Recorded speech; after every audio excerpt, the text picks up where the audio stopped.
right. Hey, welcome. Appreciate everybody being here today. Another great win at Roy Kidd Stadium this past weekend over a really good football team from Robert Morris.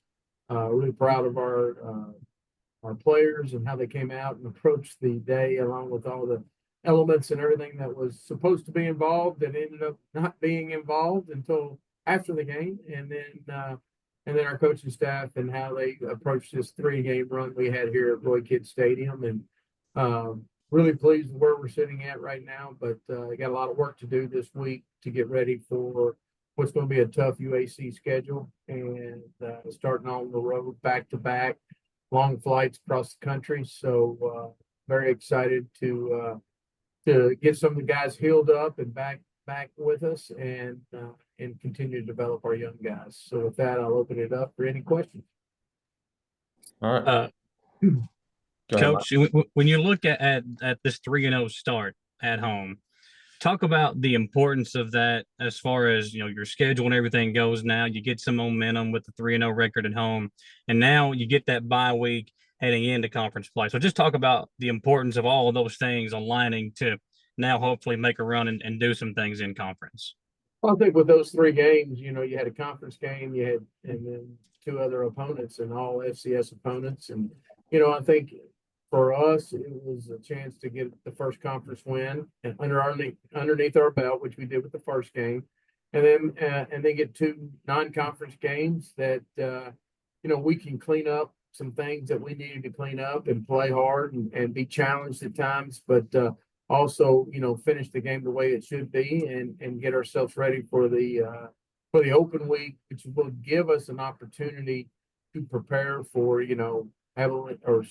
Southern Utah first, and then Abilene Christian, which are back-to-back road trips, and we have to get prepared for that, and then come home to a homecoming crowd with Utah Tech. So you look at those next 3, and there's challenges that each of them present, and but it's a whole lot.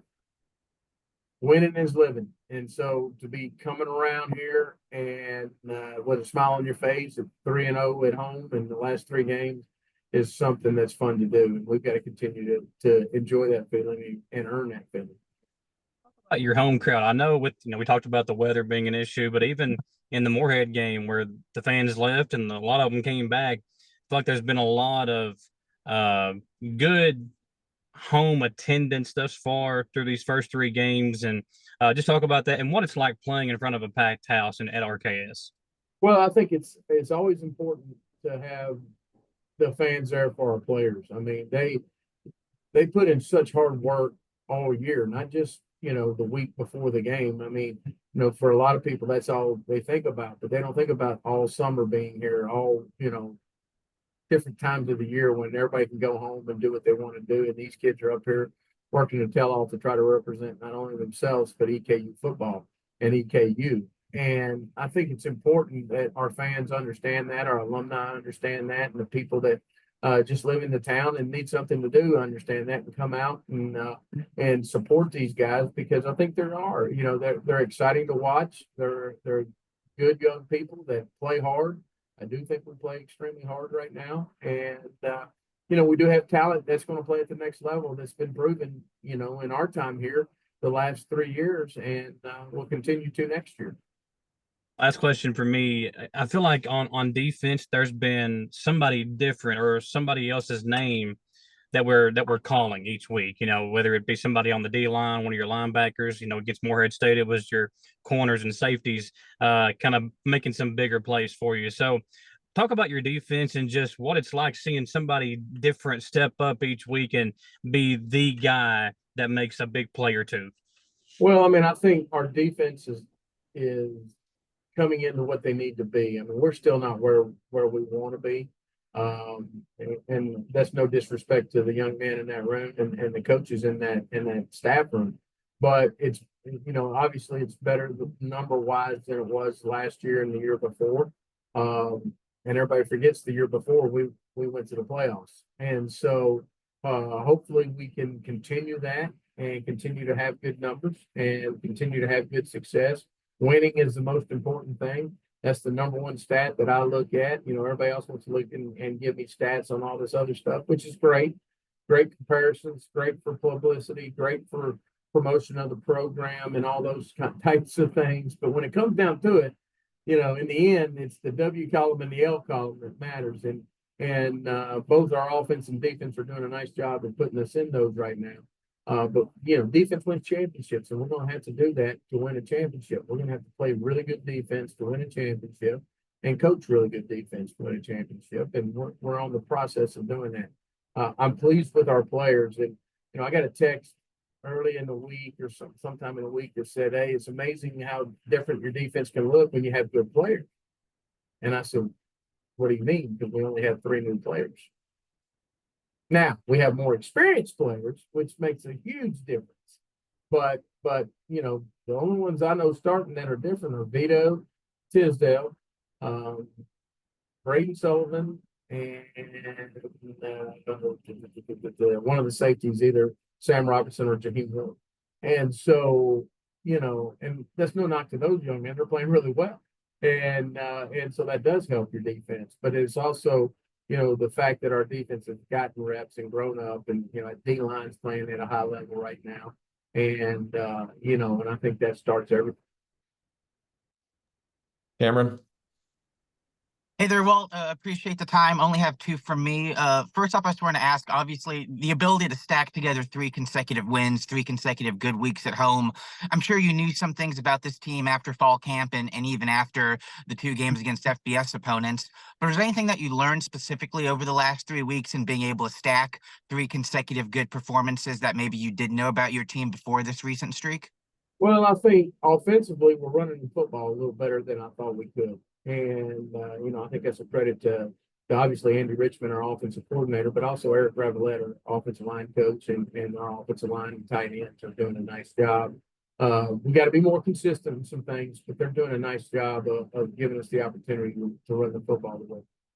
Defensively, our corners have really stepped up, and both Jordan Thomas and Vito Tisdale have really stepped up and started playing what I think at a high level and bringing some things to us. And that was probably a little quicker than we anticipated.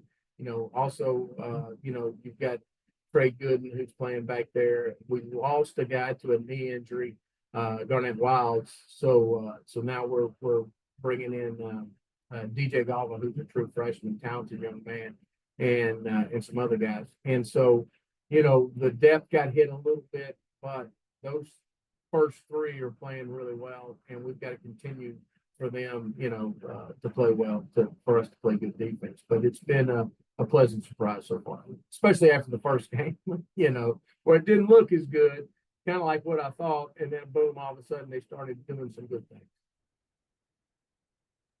Yeah, and lastly, I just wanted to follow up on the defense real quick, because obviously, you acknowledge, 7 points allowed, 13 points allowed, 7 points allowed. Looks good on the scoreboard the last 3 weeks. But it seems like you still kind of want maybe some specific things different or improved on that side of the football. So could you kind of just elaborate a bit onto, I guess, what you want to see improved or better? Or, obviously the performances on the scoreboard are great, but just the individual things that you'd like to see some strives on that side of the ball.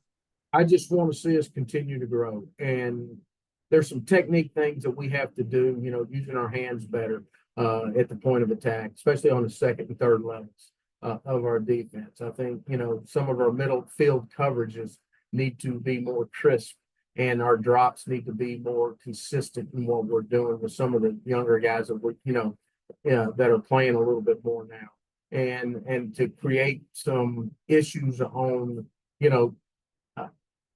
I'm greedy. I want them to all be 3 and outs. And, I'm watching Kentucky's defense up there, the way they play. I want our defense to play, like that or better. And that's a challenge, because that's a great defense right now. But the one thing that I'm very, very proud of is that our defense is playing with a lot of energy, a lot of passion, and a lot of juice. And I think that creates a lot of issues for teams when you play like that on defense. All right, Michael Epps. Hey, Coach, how you doing? Good. How you doing, Mike? Good stuff on the start. I know you're pumped up about it. I know the guys are, but you guys had not to be a downer, but you guys had a 3-0 start last year. or not a 3-0 start. I'm sorry. You had a 3-game winning streak. And then it fell apart with some close losses. I mean, I just looked back at the schedule this morning, and those were like 3-point losses. Right. So Walk-offs. Every one of them was a walk-off.